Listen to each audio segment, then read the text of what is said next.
તો પોરબંદરમાં ખડપીઠ નજીક નેવી દ્વારા રેસ્ક્યુ ઓપરેશન હાથ ધરવામાં આવ્યું। નેવી દ્વારા બોટથી લોકોનું રેસ્ક્યુ કરવામાં આવ્યું છે। પોરબંદરમાં અનેક લોકોને નવજીવન આપવામાં આવ્યું છે। નેવી, કોસ્ટગાર્ડ, ફાયર વિભાગ દ્વારા રેસ્ક્યુની કામગીરી અત્યારે આખા જિલ્લામાં ચાલી રહી છે।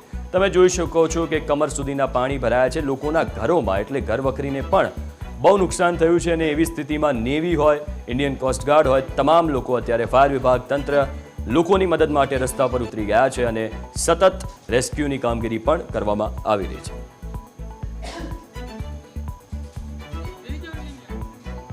પોરબંદરમાં સતત વરસાદ વરસી રહ્યો છે। બીજી તરફ ઉપરવાસનું પાણી આવ્યું છે, તેને લઈને ખાસ કરીને જે દ્રશ્ય છે તમે જોઈ શકો છો તે બોટ દ્વારા લોકોને બહાર કાઢવાની કામગીરી હાથ ધરવામાં આવી છે।